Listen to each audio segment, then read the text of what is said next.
Putri Bung Karno tak setuju pembentukan 3 provinsi baru di Papua. Tribun Papua.com, rencana pemekaran 3 provinsi baru di wilayah Papua terus menuai penolakan dari masyarakat, meski ada yang mendukung. 3 RUU pemekaran wilayah itu telah disahkan Badan Legislasi, Balek DPR RI. Bukan hanya ditolak masyarakat, Ketua Dewan Pengarah Badan Riset dan Inovasi Nasional, BRIN, Megawati Soekarno Putri juga disebut tak setuju terhadap rencana pemekaran wilayah, termasuk pembentukan 3 provinsi baru di Papua. Ketua Dewan Pengarah BRIN, Ibu Megawati Soekarno Putri sudah menyampaikan beliau mengkritik Mendagri terkait kebijakan pemekaran, kata peneliti Pusat Penelitian Kewilayahan P2W, BRIN Cahyo Pamungkas dalam diskusi daring yang dihelat Public Virtue Institute, Rabu, tanggal 27 April tahun 2022. Beliau juga secara implisit, secara tidak langsung, belum mendukung, atau tidak mendukung pembentukan daerah otonom baru di Provinsi Papua, ucap dia. Cahyo menyebut, ungkapan Megawati itu terlontar pada tanggal 20 April tahun 2022. Ketua Umum PDI Perjuangan itu bahkan meminta lembaga riset yang ia nahoda itu untuk menindaklanjutinya dengan penelitian.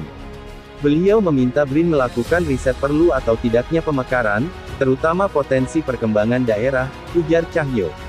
Sebelumnya, DPR RI mengesahkan rencana pembentukan 3 provinsi di Papua.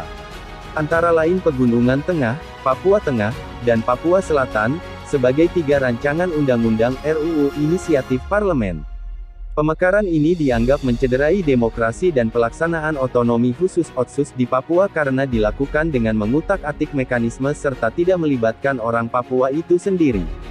Pertama, rencana ini diawali dengan revisi kedua atas Undang-Undang Nomor 21 Tahun 2001 tentang Otonomi Khusus Papua dan Papua Barat.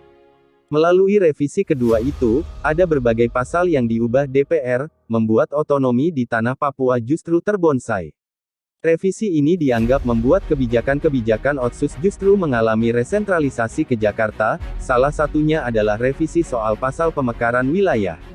Melalui revisi kedua itu, DPR menetapkan bahwa pemekaran wilayah di Bumi Cenderawasih bisa dilakukan sepihak oleh Jakarta, dari yang sebelumnya harus atas persetujuan Majelis Rakyat Papua (MRP) dan Dewan Perwakilan Rakyat Papua (DPRP).